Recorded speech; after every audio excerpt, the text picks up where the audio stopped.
या कार्यक्रमानिमित्ताने उपस्थित प्रश्नाचे मुख्याध्यापक, पर्यवेक्षक, उपस्थित सर्व शिक्षक बंधू भगिनी आणि माझ्या विद्यार्थी मित्रांनो, आपणा सर्वांना आणि माझ्या आदिवासी बांधवांना या आदिवासी दिनाच्या सर्वप्रथम शुभेच्छा देतो. जंगलाचा मी रहिवासी, नातं माझं निसर्गाशी. जंगलाचा मी रहिवासी, नातं माझं निसर्गाशी. झाडे, वेली, पशु, पक्षी सारे माझे मित्र खरे. झाडे, वेली, पशु, पक्षी सारे माझे मित्र खरे. सातपुड्याच्या कुशीत मंजूळ पावरी वाजे. आम्ही आहोत जंगलाचे राजे. आम्ही आहोत जंगलाचे राजे. आदिवासी दिवस हा केवळ एका समाजाचा दिवस नाही. हा दिवस आहे निसर्गाशी नातं जपणाऱ्या, निसर्गालाच आपलं देव मानणाऱ्या आणि निसर्गामध्ये राहणाऱ्या सर्व पशु पक्ष्यांना आपलंसं मानणाऱ्या आणि संघर्षातून स्वतःची ओळख निर्माण करणाऱ्या या सर्वांसाठी हा दिवस अभिमानाचा दिवस आहे. आपण कधी विचार केलाय का? झाड आपल्याकडून काही मागत नाही, पण आपल्याला सावली, ऑक्सिजन देते. नदी आपल्याकडून काहीही मागत नाही, पण आपली तहान भागवते. जंगल आपल्याकडून कधीही काही मागत नाही, पण आपल्याला निस्वार्थपणे जीवन देतो. हीच निसर्गाशी आपल्या असणाऱ्या मैत्रीची शिकवण आदिवासी समाजाने आपल्या जीवनातून आपल्या सर्वांसमोर आदर्श ठेवला. आदिवासी समाज म्हणजे केवळ जंगलात राहणारा समाज अशी जुनी आणि चुकीची कल्पना आपण आता आपल्या मनातून काढून टाकली पाहिजे.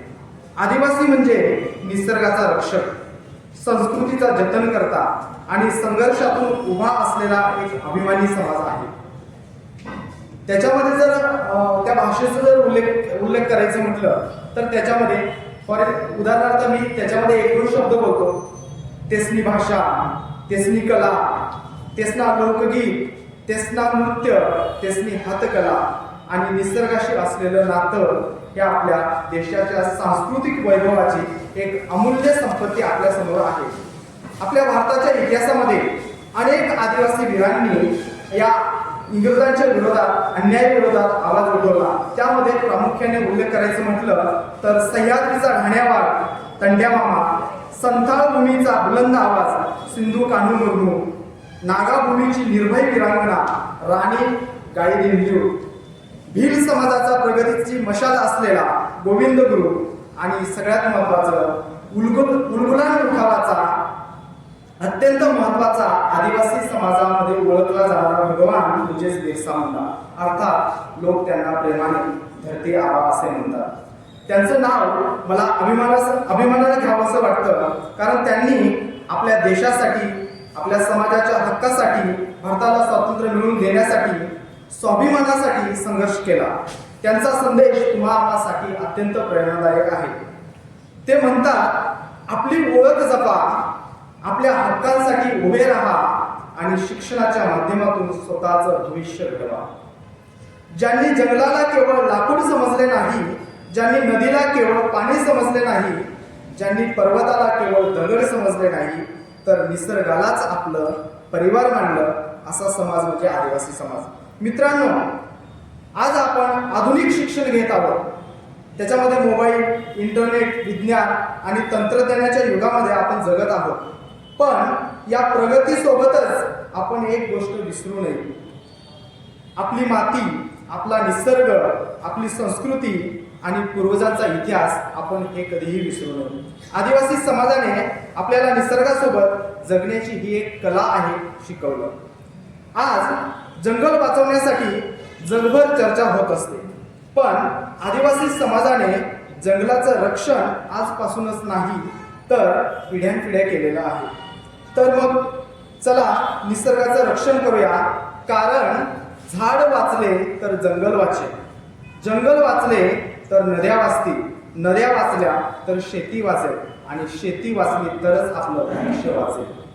शेवटी मी एवढंच म्हणेन, ज्यांच्या पावलांनी जंगलाच्या वाटा पवित्र झाल्या, ज्यांच्या पावलांनी जंगलाच्या वाटा पवित्र झाल्या, ज्यांच्या घामाने भूमीला जीवन मिळालं, ज्यांच्या संघर्षाने स्वातंत्र्याची ज्योत पेटली, त्या आदिवासी क्रांतिवीरांना माझा मनपूर्वक अभिवादन. निसर्ग संवर्धनाचा विषय असो. जय जोहार, जय आदिवासी. भारत माता की जय. भारत माता की जय. जय हिंद, जय महाराष्ट्र. पाटील सर, ज्येष्ठ पर्यवेक्षक एविका महेश्वर, उपस्थित सर्व शिक्षक शिक्षिका बंधू भगिनी आणि विद्यार्थी, प्रतिवर्षी आपण 9 ऑगस्ट क्रांती दिन असं ऐकतो आणि 9 ऑगस्ट क्रांती दिनानिमित्त आपल्या शहरामध्ये अनेकदा प्रभात फेऱ्या निघत असतात, ते आपण बघतो. पण नेमका 9 ऑगस्टचा आणि या क्रांती दिनाचा नेमका संबंध कसा आहे हे कदाचित प्रत्येक विद्यार्थ्याला माहीत असेलच असं नाही. 15 ऑगस्ट 1947 रोजी आपल्याला स्वातंत्र्य मिळालं, म्हणून आपण 15 ऑगस्ट हा दिवस स्वातंत्र्य दिन म्हणून साजरा करतो. 26 जानेवारी 1950 रोजी प्रजासत्ताक सुरू झालं. भारत हा प्रजासत्ताकवादी देश बनला, म्हणून 26 जानेवारी हा दिवस आपण प्रजासत्ताक दिनासाठी घेतो. त्यातही अशी एक गंमत आहे की 26 जानेवारी हा दिवस आपण 1929 ला स्वातंत्र्य दिन म्हणून पण निवडतो, पण ते घडून आलं नाही. 15 ऑगस्ट 1947 ला स्वातंत्र्य मिळालं. पण क्रांती दिन म्हणून 9 ऑगस्ट हा आपल्या देशामध्ये साजरा केला जातो. आणि मग ही सुरुवात कशी झाली? का क्रांती दिन म्हणून 9 ऑगस्टला साजरा केला जातो आणि त्या दिवसाचं एवढं महत्व काय? म्हणजे जर तुम्ही 9 ऑगस्टला बघितला तर देशभरामध्ये जिथं जिथं तुरुंग आहे त्या तुरुंगामध्ये जे स्तंभ आहे किंवा हुतात्मा स्मारक आहे, अशा ठिकाणी लोकनेते, विद्यार्थी, देशभक्त, विचारवंत असे सगळे लोक जाऊन, शासकीय अधिकारी असे सगळे लोक जाऊन तिथं पुष्पचक्र अर्पण करतात, फुलं वाहतात. मग हे 9 ऑगस्ट याच दिवशी का? याचं कारण असं आहे बाळांनो, की आपल्या देशामध्ये जी काही स्वातंत्र्यासाठी आंदोलनं झाली त्यामध्ये प्रामुख्याने आदिवासींनी आत्ताच ज्या पद्धतीनं अनेक क्रांतिकारकांची नावं चौधरी सरांनी इथं घेतली, त्या पद्धतीनं आपल्या देशातल्या अनेक आदिवासींनी ब्रिटिश सत्तेविरुद्ध लढा दिलेला होता. म्हणजे हे 1857 पूर्वीचे लढे. 1857 ला स्वातंत्र्यासाठी आणखीन एक मोठा उठाव झाला. त्यानंतर ब्रिटिशांचं राज्य अधिक बळकट झालं आणि त्यानंतर अनेक छोट्या मोठ्या लढाया झाल्या ब्रिटिशांच्या विरोधात. पण प्रत्येक वेळी त्या लढायात ते उठाव ब्रिटिशांनी दडपून काढले. महात्मा गांधींच्या नेतृत्वाखाली असहकार आंदोलन झालं पहिलं. ब्रिटिश सरकारला सहकार्य करायचे नाही, मग त्याच्यामध्ये परदेशी वस्तूंच्या होळ्या, परदेशी मालावर बहिष्कार असं मोठं असहकार आंदोलन झालं. त्यानंतर सविनय कायदेभंगाचं आंदोलन झालं, जे देशभर संपूर्ण देशभर एकाच वेळी झालेली आंदोलन मी तुम्हाला सांगतो. त्यानंतर सविनय कायदेभंगाचं आंदोलन झालं, ज्यामध्ये महात्मा गांधींनी मीठ हा प्रश्न हाती घेतला होता आणि मिठाचा कायदा मोडला. देशभर जनतेनं सगळीकडे ब्रिटिश सरकारचे कायदे मोडले आणि तुरुंगात जाणं पसंत केलं. तुरुंग भरले, लोकांना ठेवायला जागा पुरे नाही. ते सुद्धा त्या आंदोलनात सुद्धा आपल्याला स्वातंत्र्य मिळालं नाही. आणि त्यामुळं ज्यावेळी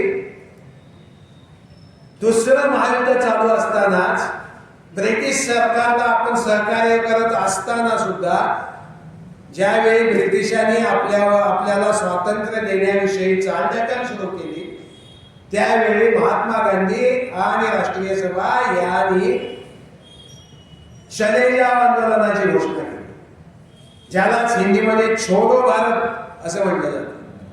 आणि 8 ऑगस्ट 1942 ला या आंदोलनाची घोषणा झाली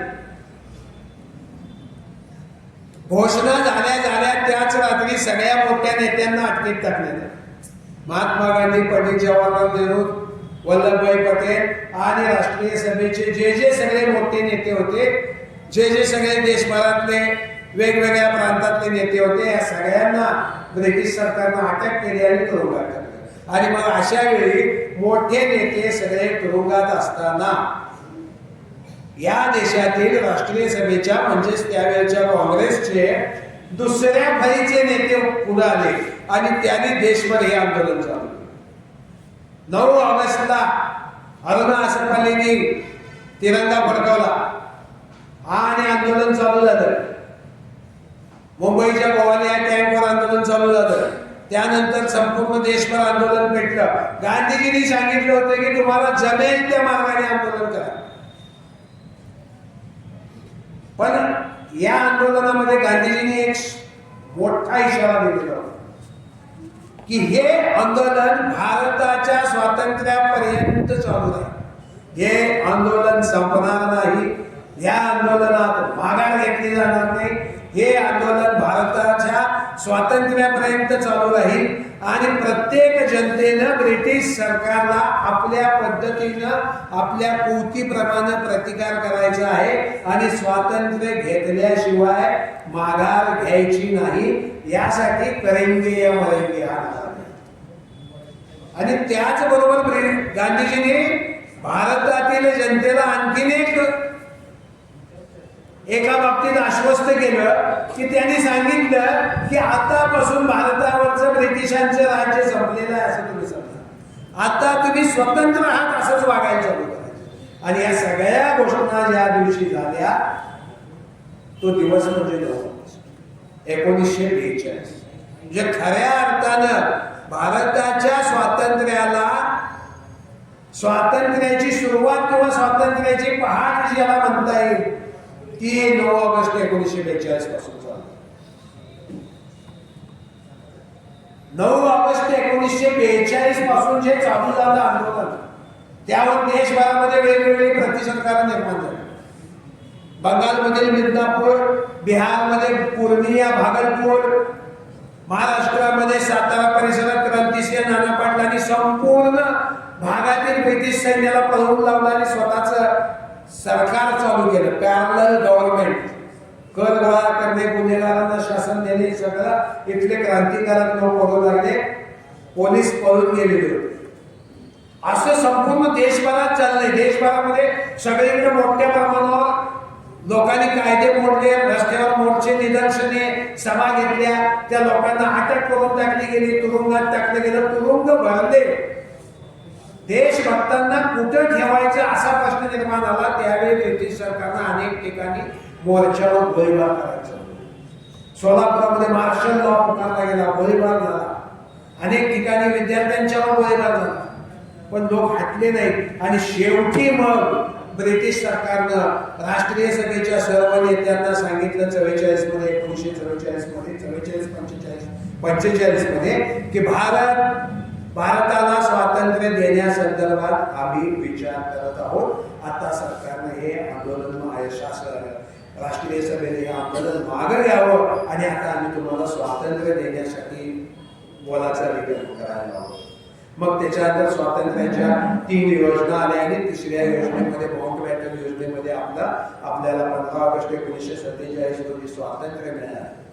हा जो कालखंड आहे या संपूर्ण स्वातंत्र्य मिळवण्याच्या प्रक्रियेचा पहिला दिवस आणि सुरुवात म्हणून 9 ऑगस्ट आणि म्हणून 9 ऑगस्ट क्रांती हे लक्षात ठेवा. आणि म्हणून आज काल सुद्धा आपल्या इथल्या एनसीसीच्या विद्यार्थ्यांना घेऊन आपल्या प्रदर्शनामध्ये माननीय मुख्याध्यापक, पर्यवेक्षक RP Kulkarni sir, NCC commander Rahul Gunadare sir,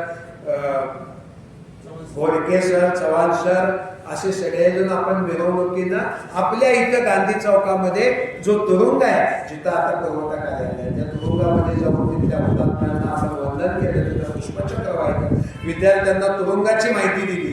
तिथं तुरुंगाची रचना समजावून सांगितली. अजून तो तुरुंगच आहे, फक्त त्याच्यामध्ये काही तुरुंगातल्या गोष्टी काढून टाकलेल्या आहेत पण काही अजून आहेत, तुम्ही जाऊन बघू शकता. तर आपल्या विद्यार्थ्यांना भारतातील विद्यार्थ्यांना या क्रांती दिनाची माहिती असायला पाहिजे. क्रांती दिन म्हणजे काय नेमकं हे असायला पाहिजे. आणि या दिवसापासून भारताच्या स्वातंत्र्य संग्रामाला खऱ्या अर्थानं बळ मिळालं, खऱ्या अर्थानं स्वातंत्र्याची पहाट उजळायला सुरुवात झाली. अशा अर्थानं आपण हा क्रांती दिन आणि ज्या 42च्या चळवळीमध्ये अगदी लहान सहान व्यक्तींनी सुद्धा स्वातंत्र्य संग्रामामध्ये भाग घेतला, कारावास भोगला, गोळ्या झेलल्या, ब्रिटिशांच्या लाट्या खाल्ल्या, सगळ्यांच्या प्रती एक आदरभाव व्यक्त करणं, त्या सगळ्या शूरवीर क्रांतिकारकांना, हुतात्म्यांना, देशभक्तांना अभिवादन करणं, यासाठी 9 ऑगस्ट हा दिवस इथं आपण भारतामध्ये सर्व ठिकाणी हुतात्म्यांना अभिवादन करून, क्रांतिकारकांना अभिवादन करून साजरा करत असतो. हा दिवस आपण सर्वांनी लक्षात ठेवायचा आहे. त्या सगळ्यांचे योगदान आहे, म्हणूनच आपल्याला हे स्वातंत्र्याचे दिवस पाहायला मिळते. या दिवसाच्या निमित्ताने काल आपण हे वंदन केलेलेच आहे, तरी सुद्धा ही माहिती विद्यार्थ्यांना व्हावी म्हणून आज इथं मुख्याध्यापकांनी मला एकदा बोलण्यास परवानगी दिली, त्याबद्दल त्यांचे धन्यवाद. जय हिंद, जय भारत.